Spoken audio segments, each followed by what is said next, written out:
Free audio post-production by alphonic.com. શું તંત્ર કોઈ માસૂમનો જીવ જાય તેની રાહ જોઈ રહ્યું છે? આ કોઈ સામાન્ય રસ્તો નથી હો. આ છે દાહોદના પીપલોદનો મોતનો માર્ગ. શું મોતનો માર્ગ? દેવગઢ બારિયા તાલુકાના પીપલોદ ગામની આ જૂની રેલવે ફાટક, જ્યાં રોજ હજારો લોકો પોતાનો જીવ હથેળીમાં લઈને આ ટ્રેકને ક્રોસ કરે છે. અહીંથી દરરોજ મધ્યસ્થ શાળા, કમલ હાઈસ્કૂલ અને તેજસ વિદ્યાલયના 2000થી વધુ સ્કૂલના બાળકો પસાર થાય છે. ને એટલું જ નહીં, કોલેજના 800 વિદ્યાર્થી અને આજુબાજુના 70 ગામના હજારો લોકો માટે માત્ર આ જ એક રસ્તો છે. આજે નહીં, છેલ્લા 20 વર્ષથી અહીં ફૂટ ઓવરબ્રિજ બનાવવાની માંગ કરવામાં આવી રહી છે. નેતાઓ આવ્યા, જાહેરાતો થઈ, ખાતમુહૂર્ત પણ થયા, પણ બધું માત્ર ને માત્ર ક્યાં? કાગળ પર. વાહનો માટે ઓવરબ્રિજ બન્યો, પણ પગપાળા જતા ગરીબો અને વિદ્યાર્થીઓને 3 કિલોમીટર લાંબો ફેરો કરવો પડે છે. પરિણામે લોકો આ જોખમી ટ્રેક પરથી પસાર થવા મજબૂર છે.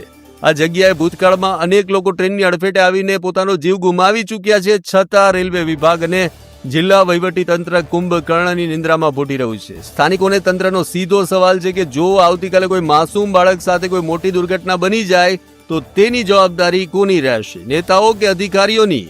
હવે પાણી માથા પરથી પસાર થઈ રહ્યું છે. ગ્રામજનોએ રેલવે વિભાગ અને લોકપ્રતિનિધિઓને ખુલ્લી ચેતવણી આપી દીધી છે કે કાં તો તાત્કાલિક ફૂટ ઓવરબ્રિજનું કામ શરૂ કરો, નહીં તો જનતાના આક્રોશને સહન કરવા તૈયાર રહો. ત્યારે મિત્રો, આ વિડીયોને એટલો શેર કરો કે આ વાત ગાંધીનગર અને દિલ્હી સુધી પહોંચે. કઈ સ્કૂલમાં ભણે? કમલ હાઈસ્કૂલમાં. કયા ધોરણમાં ભણે છે? 12માં. તો રોજ આવી રીતના નીકળવા પડે છે? કેટલી છોકરીઓ તમે નીકળો છો અહીંયાથી? 500,000 હે ને? તો તમે નીચે રીને જ નીકળો છો? પુલ બનવા જોઈએ કે નહીં બનવા જોઈએ? એટલે કેટલી સ્કૂલો અહીંયા તમારે લાગી ટોટલ? 4 એક લાગી હે ને? આપનું નામ? જસોદાબેન. 12મા ધોરણ ભણે છે? Okay okay. દાદી બોલો. 1000 થી 500 છોકરાઓ નીકળે છે એટલે બહુ તકલીફ થાય છે અમને. ગુજરાતી શાળામાં, સ્કૂલ. તમે રોજ દેખો છો? હા, રોજે અમારો ધંધો જ છે અહીંયા. અહીંયા ધંધો જ છે તમારો? સ્થાનિક જ છો અહીંયા? હે ને? અહીં જ બેસો છો ને? અને અહીંયા જ બજારમાં જ રહેવું છે, ફાટકના સામે જ. એવું છે ને? તો આ તમારી શું માંગ છે? મારી તો માંગ એમ છે કે પગદંડી બનાવી દે તો છોકરાઓ માટે સારું. Okay okay.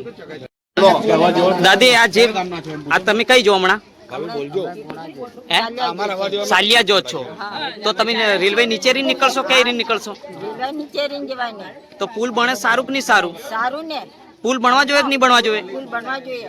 આ માણસને બહુ ભીડ પડે, બહુ પડે છે. બનવા જ જોઈએ ને? પુલ બનવા જ જોઈએ. બનવા જોઈએ. ઓકે. બોલો કાકી. આવા જવાનું તકલીફ. ગાડી હેઠળથી જવાય, ગાડી ફરવા જાય અમને મારી નાખે. કયા ગામથી આવો? કાળિયાગોટાથી આવીએ. કાલિયાગોટાથી આવો છો? રણદીપુર વાળું કાલિયાગોટા? આહ્યું બારિયા વાળું. તમારે ફાટક બાર શું લેવા ગયેલા? ફાટક બાર અમારે સામાન લેવા જવા. અવારનવાર જવું જ પડે છે? એવું છે ને? સામાન લેવા, ચા, બોરસ, બરતી, એવું બધું લઈ જવું પડે.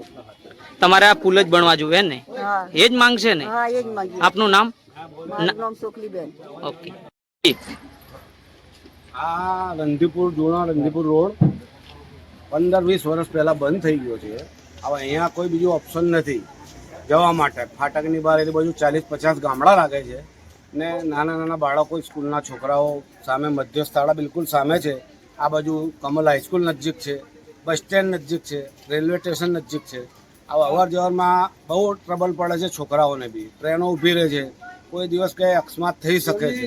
એટલે મંત્રી સાહેબને બી અમે 2-3 વાર રજૂઆત કરી છે. એમને બી અમને આશ્વાસન આપ્યું છે કે એમને બી કીધું છે કે ભાઈ બની જશે. અમારે એફઓબીની માંગણી છે, નાનો એફઓબી બનાવી આપે.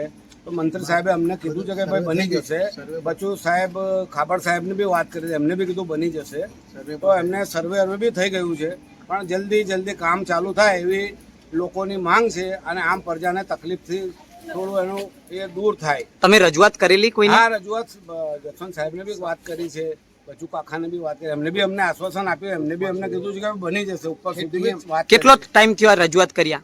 આ લગભગ 3-4 મહિના પહેલા, એમ સમજો ને, 4 મહિના પહેલા એમને બધું મંજૂરી બધું કરાવી દીધું છે, પણ હજુ કંઈ સર્વેવાળા આવ્યા નથી. એટલે લગભગ બની જશે એવું છે. પણ આ જેટલું જલ્દી બને એટલું સારું. નાના નાના બાળકો તમે જુઓ કેટલા નીકળે છે.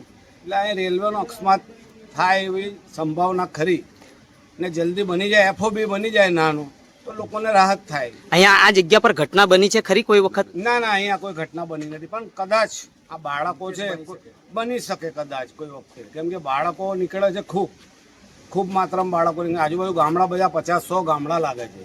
એક જ રસ્તો છે મુખ્ય આ ગામમાં આવવા માટે, એક જ રસ્તો છે.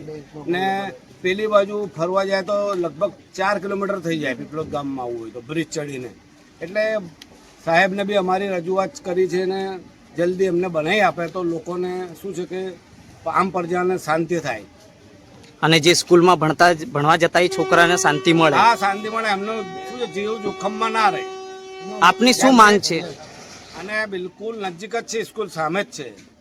સ્કૂલ નજીક છે. સાહેબે તો અમને કીધું જ છે કે બની જ જશે 100%, પણ હજુ કામ કઈ ચાલુ થયું નથી. એમને જરાક ઉપર મહેનત કરે તો હજુ થઈ જાય એવું છે પોઝિશન.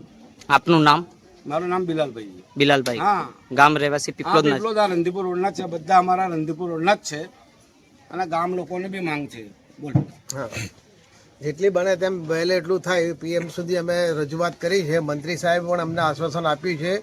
બચુ ખાબડ સાહેબે પણ અમને કીધું કે જેમ બનશે તેમ તમારો બ્રિજ FO બ્રિજ બનાવી આપીશું. સર્વે પણ થઈ ગયું છે, નકશો પણ છે. 2-3 વાર આ લોકો માપીને પણ ગયા છે. છતાં આ લોકો આજુબાજુના જે ગામડામાંથી વડીલો જે બેંકમાં પેન્શન લેવા આવે છે એમને બહુ દૂર ના ચાલવું પડે તે માટે જેટલી બને વહેલી કોશિશ કરે એટલો એમનો ખૂબ ખૂબ આભાર માનીશું. ઓકે.